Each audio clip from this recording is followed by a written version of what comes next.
Hello and welcome to this, the first Energy Rethinking show. I'm Clarence Mitchell. Now, we're all well used to hearing how we need to be more energy efficient in everything we do, whether we're at home, at work, or even travelling in between the two. But are we actually succeeding?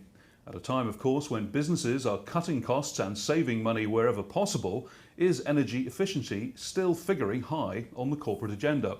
Well, joining me now here in the studio are three guests who can tell us just that and a lot more. Gentlemen, thank you for joining us. First, we have Paul Turner, who is Head of Sustainable Development at Lloyds Banking Group. Truan Restrick is Director of Global Action Plan, the environmental charity he founded almost 20 years ago. And I'm delighted that we're also joined by Hugo Spowers, the founder of innovative electric car company River Simple. Hello to you all, gentlemen. Paul, before I come to you first, let's find out a little bit more about you and your work at Lloyds Banking Group. Energy efficiency is a critical issue for our business, but also for our customers. For our own business, we've reduced our energy consumption considerably already, and we've set a target to reduce it by 30% by 2020, which for a business which isn't a heavy energy consumer like a manufacturer, a service business, is quite a challenge because we're running offices. So a lot of this is about behavioural change, as well as it is about the infrastructure that we put in place and how we manage that infrastructure. But the impact we have is far greater than the impact of our business directly, and that's the indirect impact through our customers, and particularly our small business customers. There's great opportunity for our small business customers, but there's also quite a lot of risk there. We talk to them about a framework we use within our own business, and we call it the REDUCE framework. It's about reducing emissions, engaging colleagues. It's about developing new business products and services. It's about understanding and managing the risks. It's about collaboration, how you work with other businesses as well.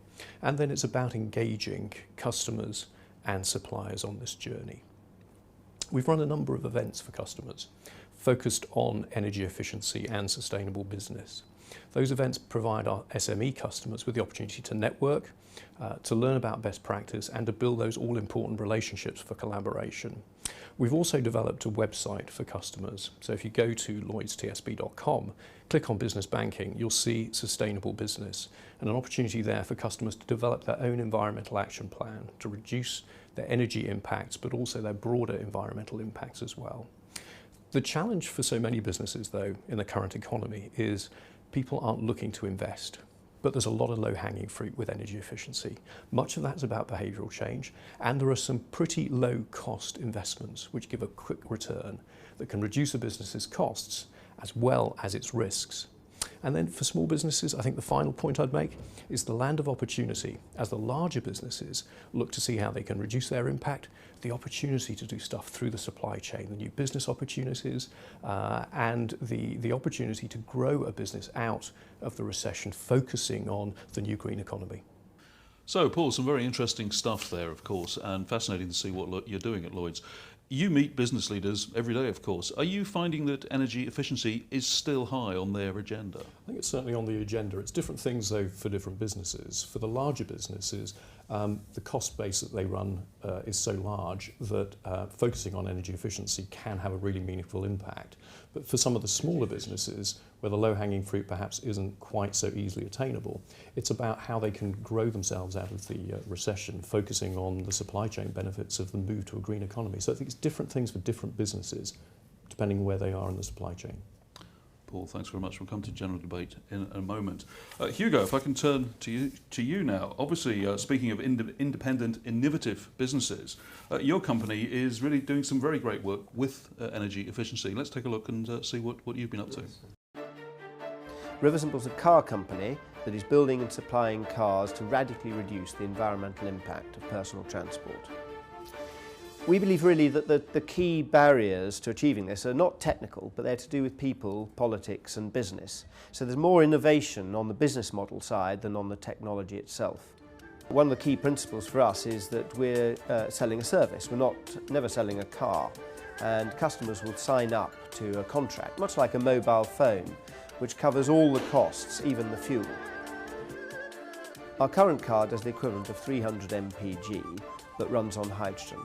We've just signed an agreement with the councils of Herefordshire and Shropshire to run a rural trial of 30 of these vehicles in 2013, And this will complement the urban trial that we signed with the City of Leicester to run 30 more vehicles also in 2013 in an urban situation, which will give us very different feedback to the rural trial.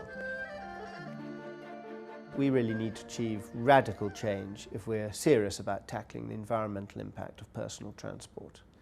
And such an approach is much easier, quicker and cheaper to change everything simultaneously. We've demonstrated this at a technical level with our car.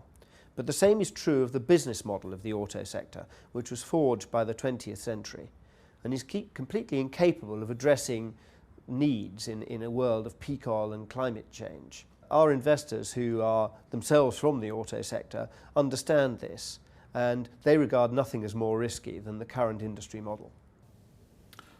Hugo, fantastic car there. I'd love one of those to run around in myself. I actually know Leicester, so I look forward to seeing them on the streets of Leicester.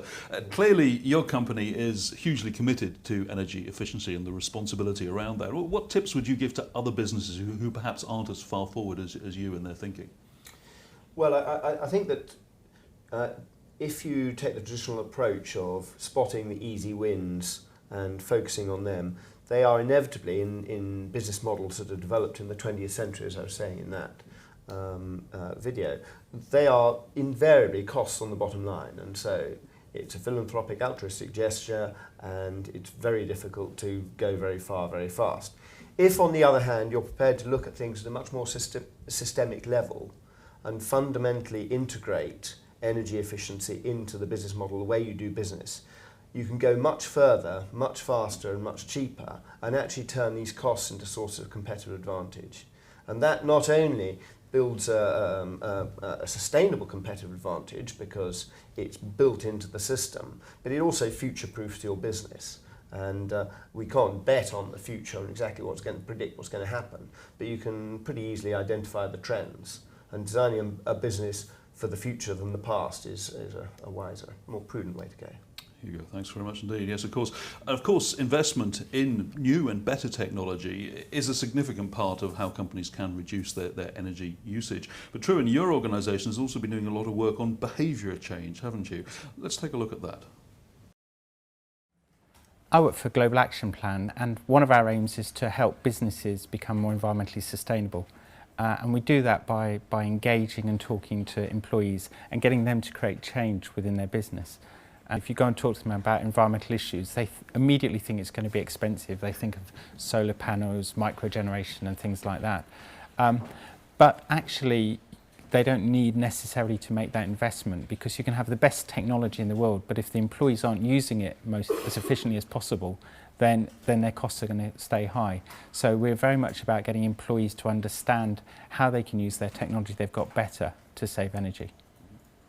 Climate change is quite large and abstract, so one of the things that we've discovered is if you make it tangible to people and they can actually physically feel and see the energy they're using, then they understand how much they're wasting. So we've created a carbon gymnasium which has got things like an energy bike, a rower, so that people actually physically feel how much energy it uses to leave their, say, PC on at lunchtime. For a struggling small business or a business that needs to be profitable, anything they can cut off their bottom line on energy is enormously important. And we've been able to help lots of small businesses take no and low cost actions to cut those bills. And in London alone, we've seen over 300 small businesses look to us for support, helping them to do that. True, it looks a lot of fun and a lot of good work being done there, and unusual work too, but what difference does it actually make? I think we found that when you actually engage small businesses and talk to them about their environmental and energy impacts, and they get it, the level of change that a small business can achieve is huge. You go to a large business and you have to wade through bureaucracy and committees and whose job it is and get past the facilities manager.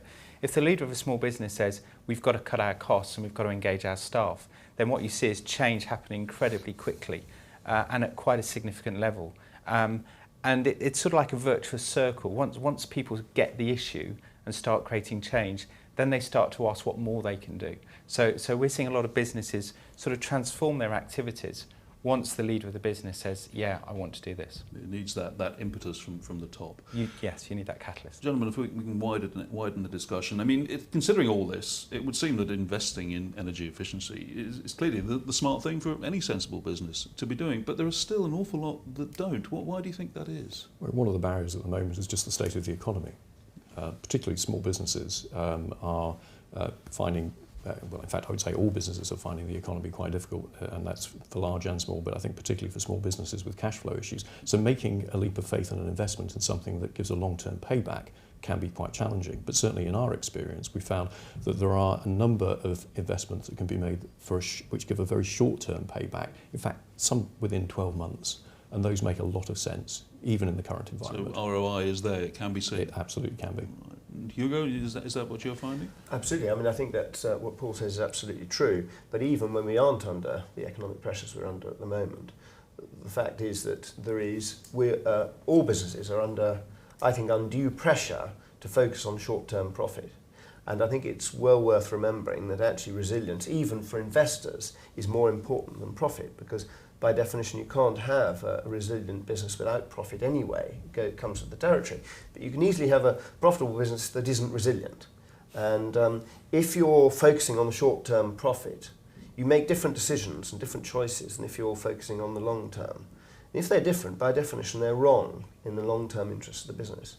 So it's actually just bad business to focus on the short-term to that extent. But it is endemic, I'm afraid. So and there's a lot of external pressures that it's very difficult to resist that force you to do that. Well, in this current climate, I mean, for business leaders that are tempted to do this but are still quite reticent, I mean, what sort of financial support and advice is out there? I mean, Paul, perhaps from the banking point of view. I mean, well, the banks are there and willing and able to provide support. There are also a number of government schemes, and I think what will be interesting to see is when the Green Deal comes in properly for small businesses, for commercial premises, a national scheme which will be, hopefully, if it's done as well as I believe it will be, simple for business to access, which will enable them to make an investment but not have the cash flow costs of that, because it will be spread over a very long term. And True, do you find there is support out there for the entrepreneur who's thinking of this but sees it perhaps as a bit of a luxury still? I think you've got to put yourself into the head of most people who run small businesses. I mean, they're massively busy. They've probably started the business because they believe in what the business does. And a lot of other things get lost in that process. So when we talk to small businesses, a lot of them don't know what their energy bills are. They probably don't know where the meters are. They have no idea about that cost that just dribbles out the door.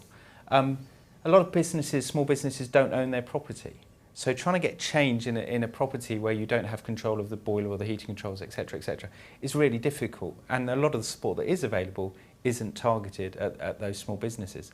And the other thing that we found with small businesses is that larger companies are being forced by their shareholders through reputational issues, etc., to address their carbon footprint. That hasn't seeped its way yet down the supply chain to the really small businesses. So there's nobody saying to them there is actually an advantage for you as a small business to win new contracts if you start doing this, because at the moment the bigger businesses aren't asking them to do that.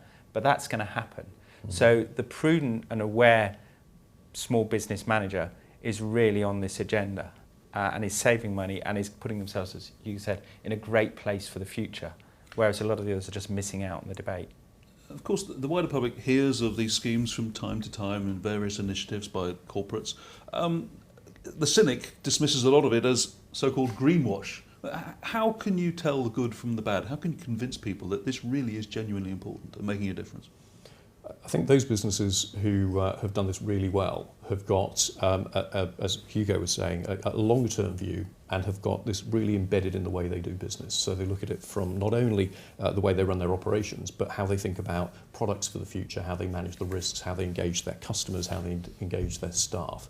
So I think to separate the two out, some would certainly put out some glossy material saying about the really interesting things they're doing.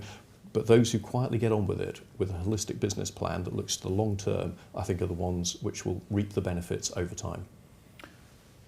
Hugo, can you give us any particular examples of impressive work that you've encountered with other companies, not only within your own sphere, but with the other companies you've been working with? Yes, I mean, I think what's really impressive. I mean, I find it very easy to smell when greenwash, actually, and I don't think it's difficult for any of us.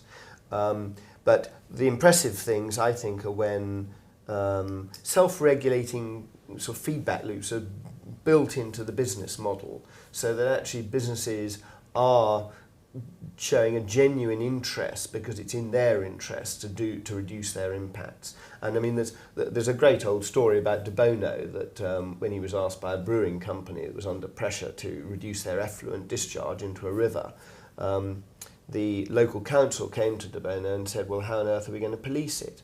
And he said because they knew they couldn't do it 24 hours and the business could easily discharge at night. And he said, it's very easy, you just put the effluent pipe upstream of the intake pipe. And that is a self-regulating loop that's much more effective and much more cost-effective and more efficient than any sort of policing system. It's a self-regulating loop. Curitiba is a city we're working with at the moment because we find it very difficult to find investment in the UK. Curitiba in Brazil has done some fantastic things, and they cleaned up their favelas. This is a really neat example. Rubbish everywhere. They cleaned up the favelas by offering to buy rubbish for free for bus tickets.